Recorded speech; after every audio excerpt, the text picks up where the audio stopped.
Hello, incredible English learners, and welcome back to the Fluent Foundations English podcast. I'm Emma. And I'm James.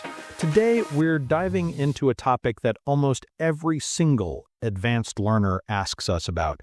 How can I sound more like a native speaker? It's a fantastic goal, James. It's about more than just knowing words. It's about the music of English, the subtle things that make your speech flow naturally. Exactly. It's not about losing your accent completely. Your accent is part of who you are, but it is about gaining control and understanding the hidden rules of natural English speech. So today, we've got 5 powerful tips to help you sound more natural, more confident, and yes, more like a native speaker. Let's jump in. Okay, Emma, let's start with the big one. The biggest reason learners struggle to understand natives and to sound like them is connected speech. The hidden words.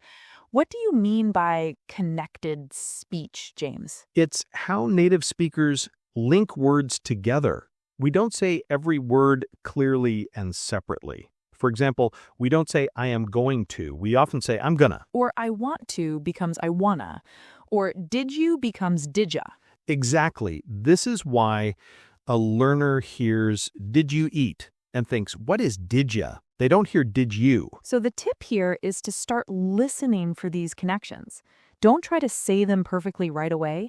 Just become aware that they exist. And then once you hear them, try to shadow them. Listen to a short phrase, pause, and try to copy not just the words, but the way they are linked together. This trains your mouth muscles. This will help your listening and your speaking. You'll start to recognize these common links, and then naturally, you'll start using them. Okay, Emma, our second tip is all about the music of English. Stress and intonation. This is huge. English is a stress-timed language. We don't give every syllable the same emphasis. Some words are stressed, others are reduced. Think about the word photograph. We stress the first syllable, photograph. But for photographer, we stress the second, photographer. And intonation is about the rise and fall of your voice. For example, questions usually have a rising intonation at the end. Are you coming? Voice goes up. Statements usually fall. I am coming.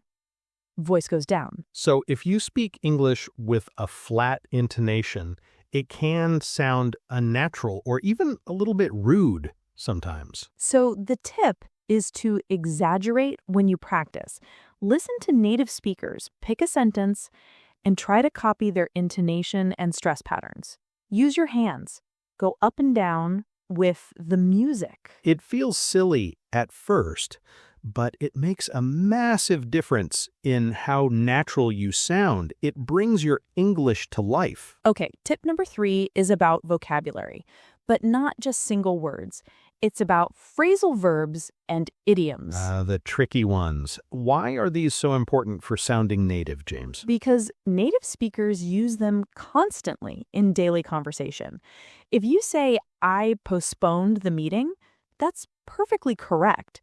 But a native speaker might more commonly say, I put off the meeting. Or instead of I understand, a native speaker might say, I get it. These are natural, everyday expressions. A key here is not to try and learn 100 new phrasal verbs at once. Pick one common phrasal verb or idiom a week.